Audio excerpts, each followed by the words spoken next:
Let's move on. If we can bring up the slide deck, moving into the next session. So continuing the discussion, we heard in the last session about hydrogen production, some of the pathways, the progress, and some of the remaining challenges that we need to overcome. So moving down the value chain, if you will, this session will focus on hydrogen storage and distribution, in particular focusing on infrastructure development and coordination. The order of speakers will be Gordon Salahor from Wolf Midstream, then Mark Shuster from the Bureau of Economic Geology at UT Austin, and then Bob Oesterreich from Chart Industries. And each of you kindly briefly introduce yourself when you begin your presentation. And audience, another reminder, please continue to put your questions in the Q&A box. We'll bring that into the fold of the discussion as time permits. So with that, and without further ado, Gordon, the floor is yours. Thank you, Varun. I'm going to talk today about my organization's experience in CCS, carbon capture and storage, and a few considerations for applications in the hydrogen value chain. Just as by way of introduction, Wolf Midstream is the owner and operator of an industrial scale, multi-source anthropogenic CO2 disposition pipeline and some related capture and compression infrastructure. Our operating facilities represent about $500 million of invested capital and an active commercial enterprise in CO2 disposition. It's called the Alberta Carbon Trunk Line. So that's just where we're at. We're doing it as a business. The CO2 sources that we're working with right now are notionally related to the hydrogen value chain, but they are not standard hydrogen plants. They're related processes from oil upgrading and from ammonia and fertilizer. So today I'm going to talk a little bit about CO2 recovery from SMR hydrogen plants. That's the natural gas typically natural gas fired hydrogen plants. My first slide here shows there's two general options for CO2 removal from a typical steam methane reformer. And I'm using generic data from an engineering study, which is also referenced at the bottom of the slide. What you'll see in location number one is in the middle of the hydrogen production process chain, and it captures process byproduct CO2 from the middle of the process. And the second location is at the tail end of the process, where this process-derived CO2 is mixed with combustion CO2, which is produced from the natural gas fuel. The key things to note, and I don't want to go through all the numbers here, but you get about 90% of the available CO2 with option 2 because you're getting both the fuel and the feedstock derived carbon, and that makes your SMR plant nearly emission-free. With option 1, you get only about 60% of the available CO2 because you're missing the fuel combustion component. But you note, I guess, that the thing to note here from the study and from how we've derived some work from it is the cost per ton is lower in the process option than when you get into the combustion. And just in this particular case, the concentrations are similar, but one of the key reasons that the cost per ton is a little lower in the middle of the process than at the outlet is the pressure. And this is kind of important. Option 2, like almost all the combustion related occurrences of CO2, is very low pressure, essentially atmospheric pressure. Whereas option 1 is in the middle of the process as a certain amount of process pressure to start with. And the key thing about CO2 disposition and sequestration is a lot of compression is required. So when you look at the cost differences here between those two options, it's really that one is low pressure and one is high pressure. And that $25 a ton that you're seeing is a lot of that is compression, again, because the concentrations are similar. So that's sort of the general learning, of kind of a rule of thumb about carbon capture from hydrogen, is it is materially affected by that pressure, along with purity and concentration, which in this case are very similar. One other little item to note on this is that the mass of the carbon dioxide is about 5 to 8 times greater than the mass of the hydrogen that's produced from the SMR. And if you're locating new SMR plants and you're talking about CCS, you got to imagine your disposition mass is 5 to 8 times as much as your product mass. So it might have an effect on, how you think about locating SMR plants with respect to, are they proximate to CO2 disposition infrastructure, or are they proximate to hydrogen markets? And so it's a thought. Next slide, please. The next, this is talking about some general attributes of carbon capture and storage, and some of the speakers have already been over this. We've seen here that one of the things our experience has taught us is there's a number of things that are useful to support sort of a CCS infrastructure in a region, and that's critical mass of supply, and that doesn't mean just one source. Ideally, it's clusters of sources. In our system, they could be industrial, refining, chemicals, power generation, hydrogen. Second is the geology, which again are part of Canada. In Western Canada, we have this as an oil producing area. That could be depleted oil reservoirs, or the pore space could be in deep well aquifers, and both of those are being used in Western Canada for long-term CO2 disposition. Of course, there's the pipeline infrastructure, item 3, and regulatory framework is another one.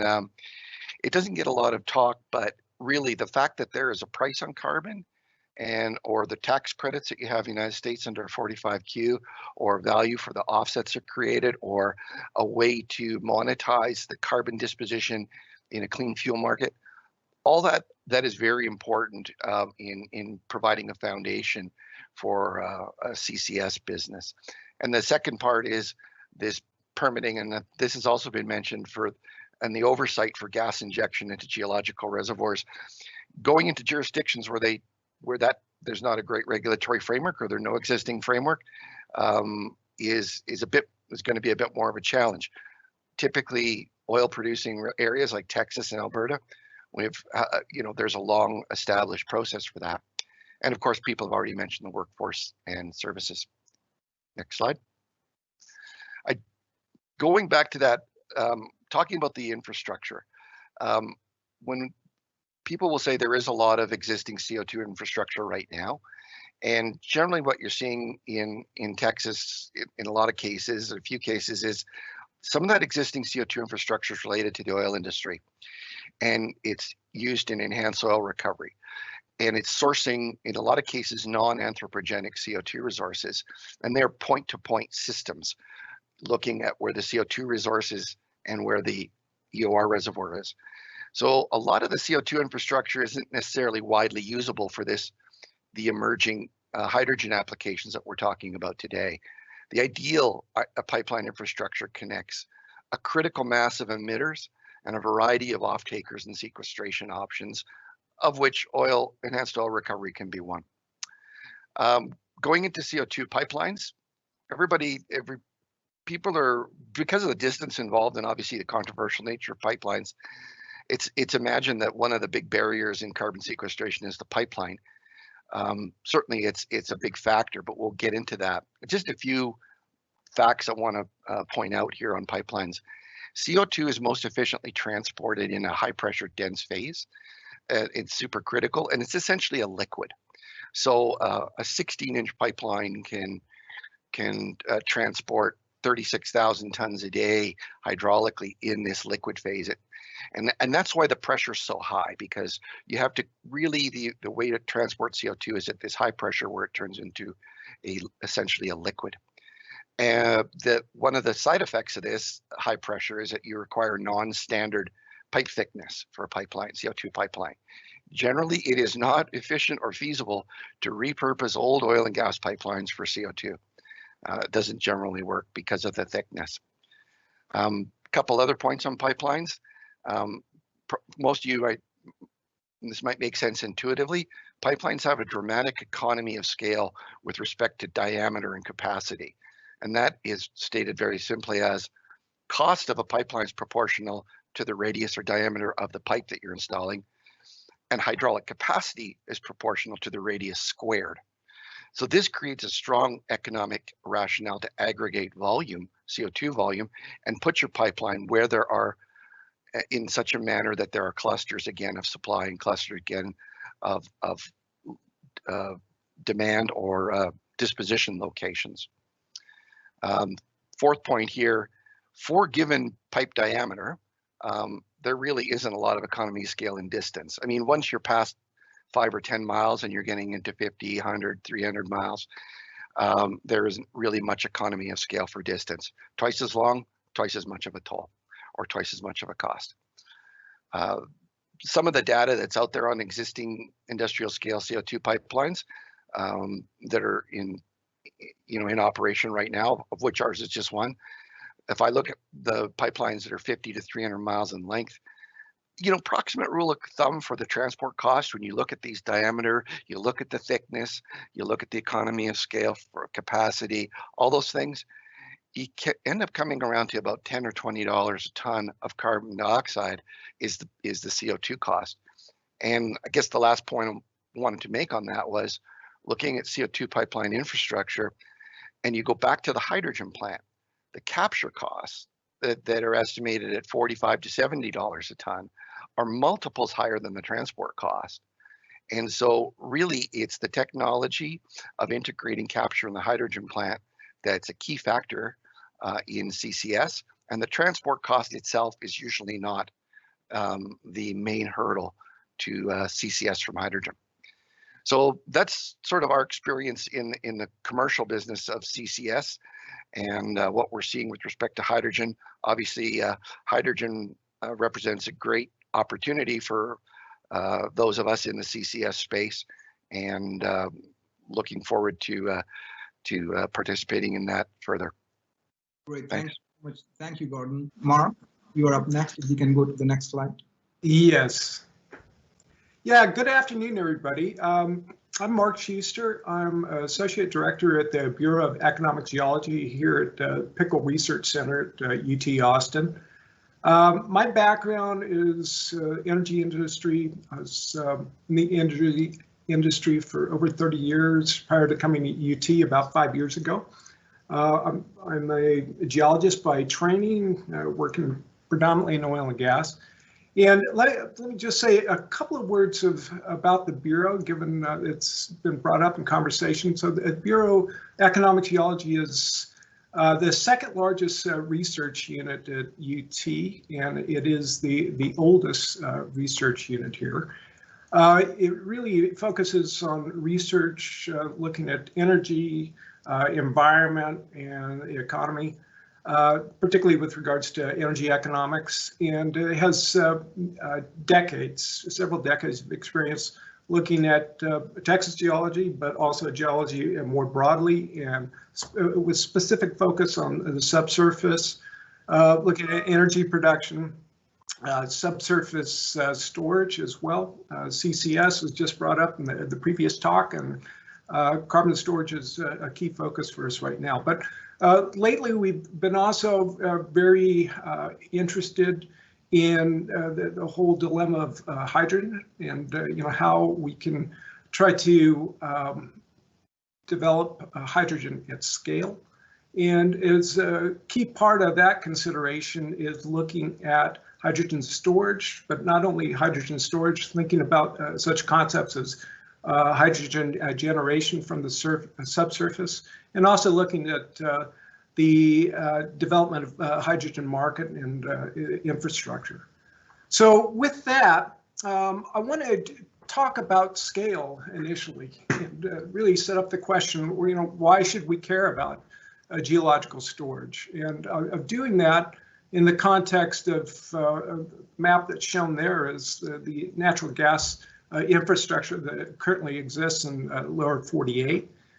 And regardless of what we're envisioning the source of hydrogen to be, and based on previous discussions today, it's probably going to be a combination of green hydrogen, blue hydrogen, green coming from solar, wind, or nuclear-based electrolysis, blue from natural gas or even coal gasification. But regardless, we potentially are talking about very large volumes. And because hydrogen has about a third of the energy of natural gas by volume, we're talking about the need to store and transport even larger volume of gas than we currently are doing for natural gas. The good news has been mentioned, and if you look at that little inset map, we already have storage facilities for hydrogen in Texas. There are 3 operating facilities, and these have been active, or at least one of them, for several decades. And their primary use, there's only uses for petrochemicals. However, they provide experience base for us to consider how to effectively scale up in terms of storage and the implications thereof. And I say scale up deliberately because if you look at the actual volume that's stored right now, or put it in terms of energy, it's roughly 500 gigawatt hours. It's still small with regards to the potential for energy market development in the U.S.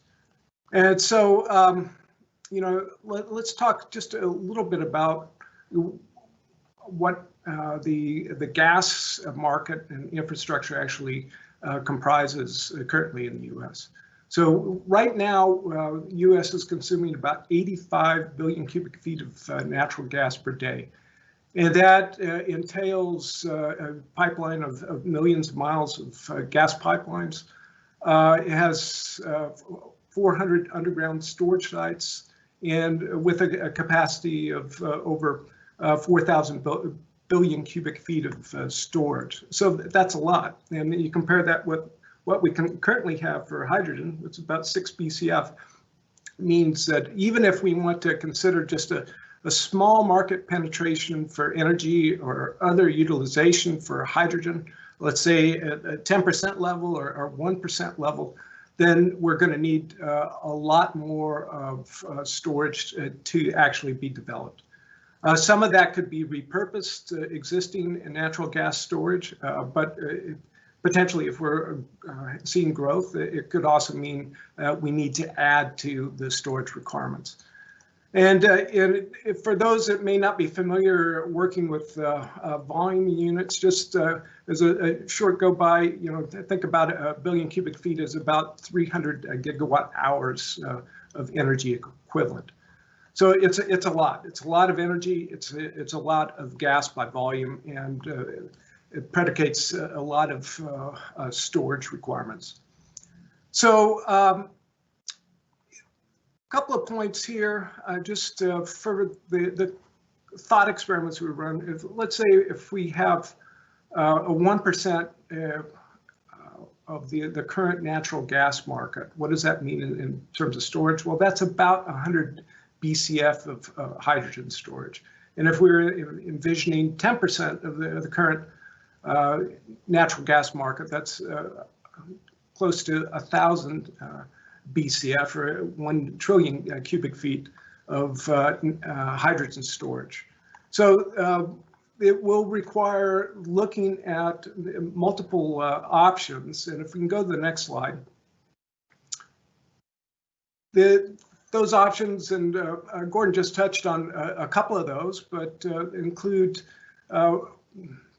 the depleted oil and gas fields that are existent in areas across the U.S. as well as Canada, as Gordon mentioned. They also include saline aquifers and reservoirs and deep saline areas, and as well as salt domes. And the salt domes are basically probably the most proven for hydrogen options that we have.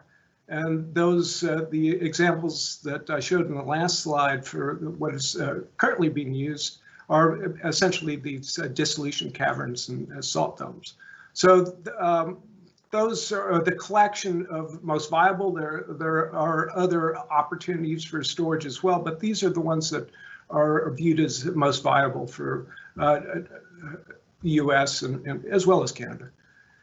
And if you think about the geographic coverage, Texas is extremely well endowed, because what's important for salt storage is where we have thick salt deposits, and that includes a large part of the Gulf Coast area. We also have, of course, many areas of oil and gas production with many depleted oil and gas fields that can be utilized for storage.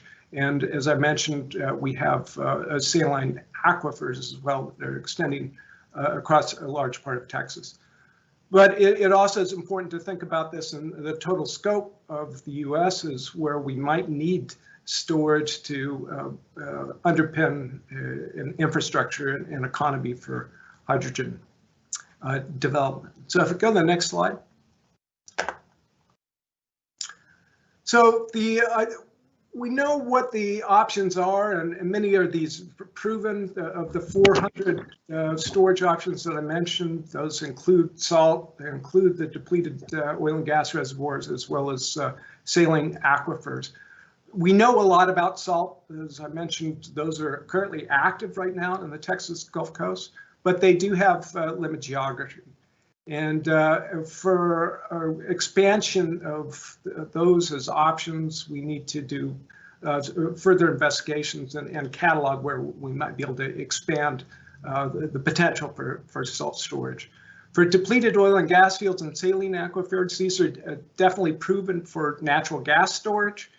They have a wider geographic distribution, but there's some basic questions for hydrogen that need to be assessed, including doing some simple cost life cycle analysis, as well as looking at this more basic scientific questions about the chemical reactions and the geomechanics with hydrogen versus natural gas as being the medium that needs to be stored.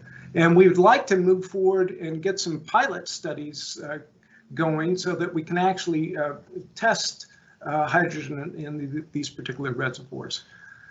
So with that, I think we're well suited to make a step to move to large-scale storage of hydrogen and underpin an infrastructure that even for partial development of hydrogen market is going to be important. And I just want to put a word of thanks out to colleagues at the Bureau here for doing this kind of work. And this is an area that we see as extremely important for development of hydrogen as it progresses. So with that, I'll stop. Great. Thank you so much, Mark. If we could move to the next slide. Next up in this session is Bob Oesterreich from Chart Industries. Bob? Thanks, Arun, and thanks for letting Chart participate in this roundtable. I'm Bob Oesterreich. I'm the Vice President of Global Hydrogen Technology and Equipment Sales for Chart. And I've been with Chart about 5 months. Prior to that, I was at an industrial gas company building out hydrogen infrastructure in California for light-duty vehicles and developing supply chains to fit into those stations, high-pressure gaseous supply chains. So today I'm going to talk about Chart, who we are, and how we see the market evolving. And Texas is a great geography to talk about storage, from liquid hydrogen storage to transportation, and the benefits it provides. Next slide, please. So Chart, we are a cryogenic equipment company. We engineer equipment from brazed aluminum heat exchangers, which are a very key component in any type of manufacturing of cryogenic gas that then goes into a cold box technology to liquefy and separate those gases. We also do pre-treatment. We have fan technologies, and then the middle row is really storage and vaporization technologies. So we manufacture what we call shop-built tanks.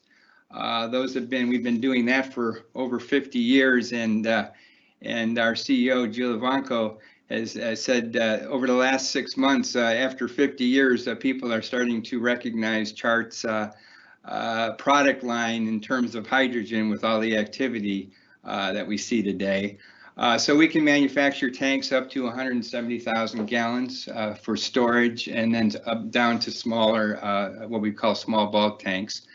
And then down on the bottom, we're very active in LNG, and I'll talk about LNG in particular to how we see the liquid hydrogen market evolving. But we've got a full suite of technologies, from liquefaction to transportation to the fueling of those vehicles using LNG. And then as far as liquid hydrogen, we have the trailer manufacturing for that.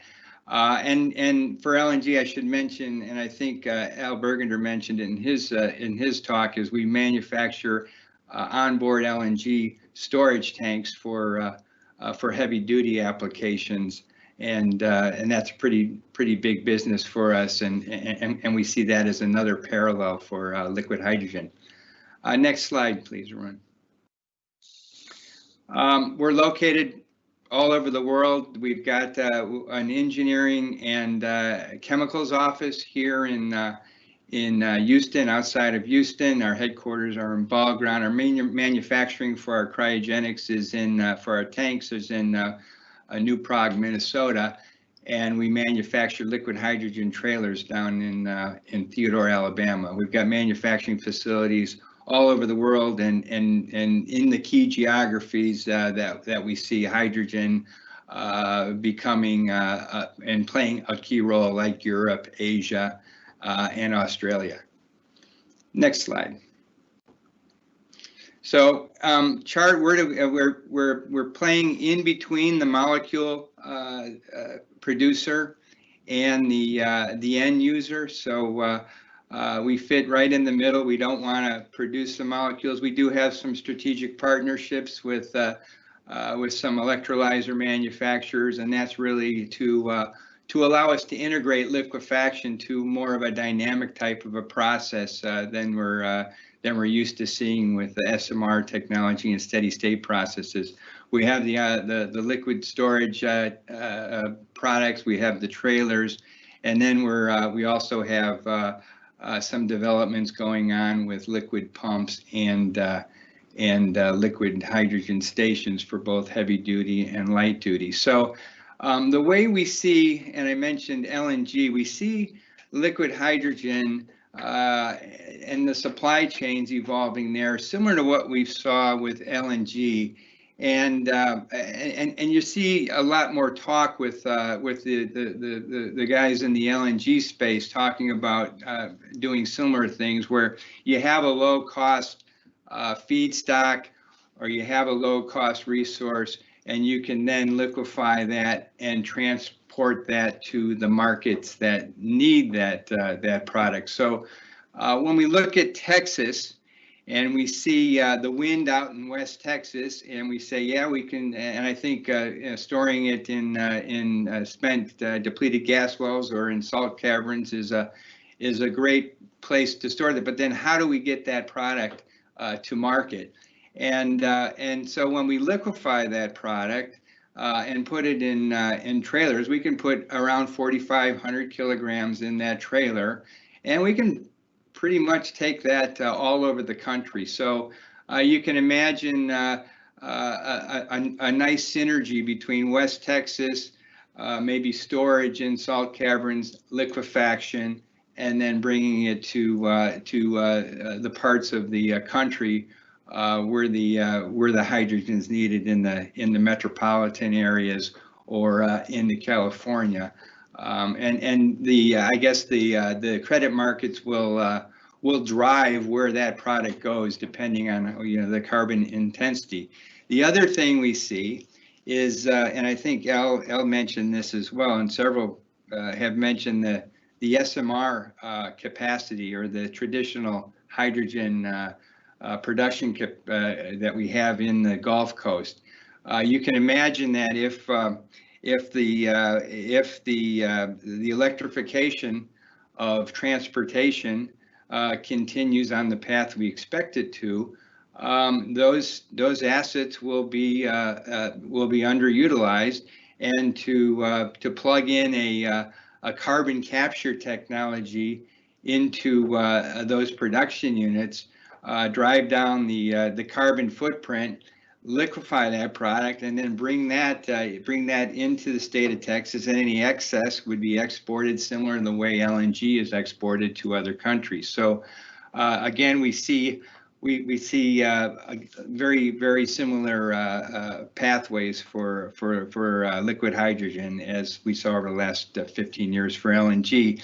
The other and so you can imagine then using truck, using rail, and ships to take liquid hydrogen to other continents and countries, and you probably read some articles about that activity going on in Australia and elsewhere.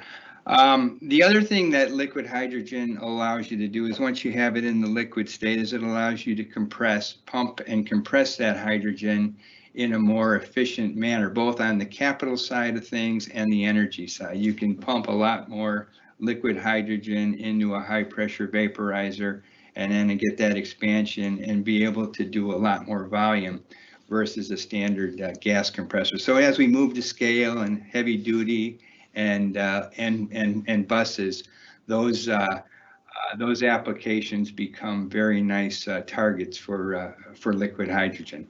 So with that, that's what I have to say. And again, Arun and UT Texas, we appreciate the opportunity to participate in this event. Great, thank you so much, Bob. We are running tight on time, but I'll pose two very quick questions, hopefully. One goes to Gordon. One of the questions is, can the two carbon capture options that you mentioned, options 1 and 2, can those go simultaneously, or what are the capital implications of that? No, you wouldn't do that, because if you do number one, you've really taken, because if you look at the chart, if you look at the figure, the gas recycles around. So if you do number one, you make number two smaller. So generally those are, you would do one or the other, not both. Yeah, I thought so. Thank you, Gordon. And the second one, also hopefully quickly, is for you, Mark. Are all underground natural gas storage facilities also sufficient for storing hydrogen? And if not, what are the key issues? Yes, thanks, Arun. So just briefly, definitely salt caverns are proven and are being utilized for hydrogen storage, and those work. We expect that the both depleted gas fields as well as saline aquifers will work effectively for hydrogen, but to be honest, they haven't been tested. So those need to be trialed and tested, and we need to do some research to demonstrate that they can be used. Great, thank you. And I know there's just so much more detail around this, but thank you for keeping your responses short. Bob, I do have a question for you, but we'll not take your response. I'll pose the question anyway. I'd be very interested in learning how your non-hydrogen operations, what are the economies of, we talk about economies of scale, but I'm very interested in economies of scope here.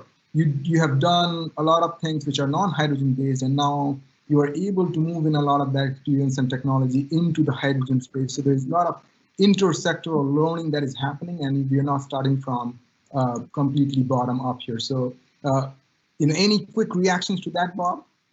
What was the question again, Arun? What are your non-hydrogen operations? How have your decades of experience in that space? How do you jumpstart your hydrogen part of work? Well, I think we've been, like I said, we've been involved in liquid hydrogen storage for since the 60s, right? And liquefaction of helium and liquefaction of hydrogen, we did that in the 90s, right? So we've had that experience. And then LNG became that hot market, right, in the mid 2000s, and LNG became a very attractive product, and that was kind of the stepping stone to clean combustion, right? And so now we're seeing that liquid hydrogen and the quest for zero emission or electrification, right? I think that's the key difference here for most of what we're talking about. We're talking about either electrification of transportation, or we're talking about industrial uses.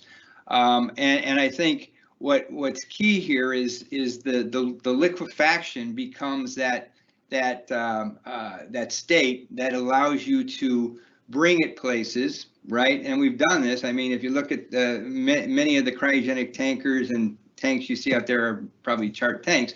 Now the time is here where we're seeing that growth in hydrogen. Before it was, you know, GDP growth, or you'd have a hot market like solar and they used bulk hydrogen. But now we see the world aligning in terms of the quest for hydrogen. And until those pipelines get built, right, the pipelines are going to be other forms of transportation. It's going to be rail. It's going to be, you know, the trucks. It's going to be marine.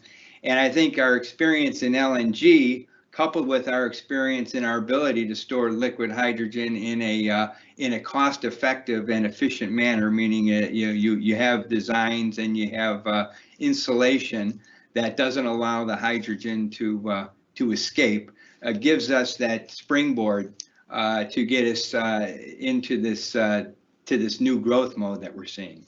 Great. Thank you so much, you all. Thank you, Gordon, Mark, and Bob. And I hope you will have time to stick around for the remainder of the meeting.